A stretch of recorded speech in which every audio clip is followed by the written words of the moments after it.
In the heat-scorched silence of Chile's Atacama Desert, a leathery pouch lay hidden beneath forgotten ruins. Inside, a skeleton only 15 centimeters long, with an elongated skull, just 10 ribs, and bones that seemed far older than their size. As photos of the remains known as ATA spread worldwide, whispers ranged from ancient civilizations to the unexplainable. But when scientists turned to X-rays, CT scans, and DNA analysis, each discovery deepened the puzzle. What could possibly account for a skeleton so strange, and what would the evidence finally reveal? Oscar Munoz walked through the ghost town of La Noria in 2003, searching among the crumbling remains of an abandoned mining settlement. Behind a long deserted church, he found a leather pouch buried beneath the dry earth. Inside was a skeleton, no longer than a ballpoint pen, with features that defied easy explanation. The discovery would soon spark questions that echoed far beyond the Atacama Desert. The skeleton measured just 15 centimeters from skull to heel. Its head was elongated and narrow, rising to a pointed crown, the eye sockets deep and slanted. The jaw jutted forward, giving the face a strange, almost otherworldly profile. Even more unusual, the ribcage contained only 10 pairs of ribs, not the 12 found in a typical human body. The hands and feet were delicate, with bones that seemed well-formed yet incomplete, as if caught between stages of growth. The skin, mummified by the desert's relentless dryness, clung tightly to the bones, preserving every contour. Munoz, unsure what he had found, eventually passed the remains to collectors. Word of the skeleton traveled quickly, carried by photographs that appeared on internet forums and in fringe documentaries. The images fueled a wave of speculation. Some saw evidence of a lost civilization, others whispered about extraterrestrials. The skeleton's size, its cone-shaped skull, and the missing ribs all seemed to challenge what was known about human anatomy. No one could agree on its origin or even its age. The only certainty was that the remains were real and that they demanded answers. Chilean authorities and local scientists took notice, but the specimen soon left the country, passing into private hands. A Spanish businessman, Ramón Navia Osorio, became its custodian. As the story gained momentum, medical experts and researchers began to weigh in, each drawn by the skeleton's bizarre proportions. Its appearance invited scrutiny from every angle: anthropological, medical, and genetic. Yet, for years, the true nature of the tiny skeleton remained hidden, waiting for science to catch up with the questions it posed. The first professional examination of the Atacama skeleton did not bring clarity, it only deepened the mystery. Gary Nolan, an immunologist at Stanford, joined forces with pediatric radiologist Ralph Lachman, whose expertise in bone disorders made him a sought-after figure in rare skeletal cases. Their starting point was a series of plain film X-rays, the standard tool for surveying bone structure. The images delivered a set of findings that seemed impossible to reconcile. The X-rays confirmed what early photos had suggested. The skeleton possessed only 10 pairs of ribs, not the usual 12. The skull's elongated, conical shape stood out, but it was the bones themselves that raised the most pressing questions. Markers of skeletal maturation, such as the fusion of growth plates in the knees, elbows, and wrists, appeared far more advanced than expected for a specimen of this size. In a typical human fetus or newborn, these epiphyseal plates remain open, allowing for further growth. Here, the X-rays showed closure patterns more commonly seen in a child of 6 to 8 years old. This contradiction created a puzzle with no easy answer. How could a body measuring just 15 centimeters, the length of a newborn's foot, display the bone maturity of a school-aged child?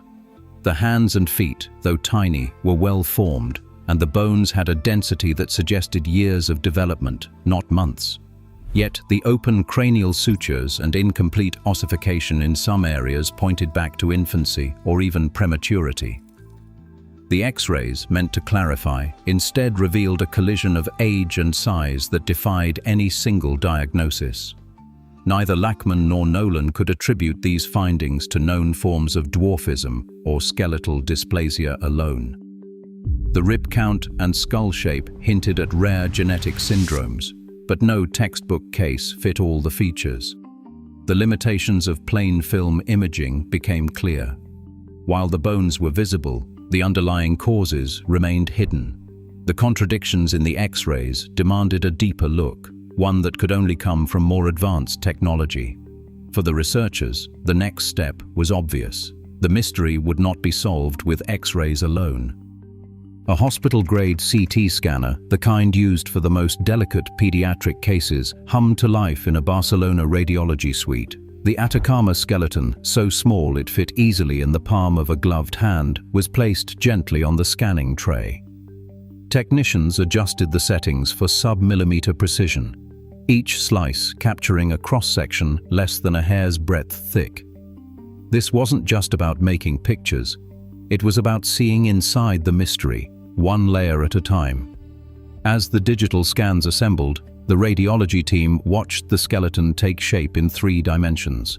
The skull, elongated and narrow, rose up on their screens. The ribcage, now rendered from every angle, showed its unmistakable pattern. 10 pairs of ribs, each arching out with mathematical clarity. The hands and feet, so fragile in life, appeared sharply defined, each bone mapped in virtual space. Even the smallest joints and growth plates were visible, their density measured and compared against known human standards. With the help of advanced 3D rendering software, the team could rotate the virtual skeleton, zooming in on the cranial sutures and tracking the lines where bone plates met and fused. Here, the open seams of infancy met the ossified patterns of childhood, a paradox that had confounded earlier X-rays. The CT data revealed the truth. Despite the skeleton's tiny size, the bones showed patchwork signs of both maturity and arrested development. The density of the femurs and humeri, the closure of the wrist and knee joints, all pointed to a body that had aged unevenly, as if time had moved at different speeds in different tissues. No trace of non-human anatomy appeared. Every bone, no matter how misshapen, fit within the boundaries of human variation, though pushed to their limits by disease. The scans left no room for otherworldly speculation. What remained was a profoundly altered human form, shaped by forces that could only be explained at the molecular level.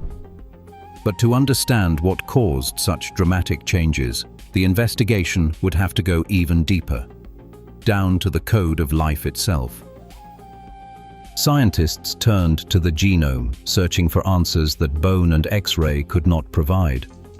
The sequencing team extracted a sliver of bone from Ata's rib, then processed it through Illumina high-sec technology, generating more than 11-fold coverage across the genome.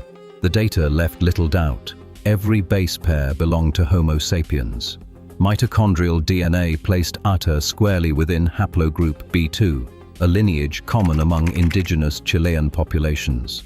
Principal component analysis mapped her genetic ancestry to the Andean region, confirming a South American origin with a blend of native and European markers. But the real explanation for Ata's appearance lay deeper, in the code itself. Bioinformaticians ran the raw data through a pipeline designed to catch even the rarest mutations. Variant calling produced a list of over 3 million single nucleotide changes and hundreds of thousands of insertions and deletions. Most were harmless, but after filtering for rare, protein-coding mutations in genes linked to bone development, a shortlist emerged that changed everything. 7 genes stood out: COL1A1, COL2A1, FLNB, KMT2D, ATR, TRP11, and PCNT. Each carried a mutation previously associated with skeletal dysplasia or cranial malformations. COL1A1 and COL2A1, the backbone of collagen production, explained the fragile bones and abnormal skull shape. FLNB and KMT2D, known for their roles in rib formation and cranial development, matched Ata's missing ribs and elongated head. PCNT, mutated in both copies, disrupts growth plate regulation, leading to the paradox of advanced bone age in a body that never reached full term. The mutations did not act alone. Together they created a unique profile of severe skeletal dysplasia, unlike any single disorder seen before. The genome revealed no evidence of non-human ancestry, no hidden hybrid or unknown species. Ata was a human female, born with a constellation of rare genetic conditions, her story written in the DNA of her tiny bones. The mystery that once drew global speculation now stood resolved by the combined power of CT imaging and modern genomics. Today, DNA sequencing and CT scans turn ancient mysteries into human stories, no longer unsolved but understood. As technology reshapes archaeology, even the strangest remains reveal the realities of rare disease and lost lives. The science moves forward, and the impulse to wonder and to seek answers endures.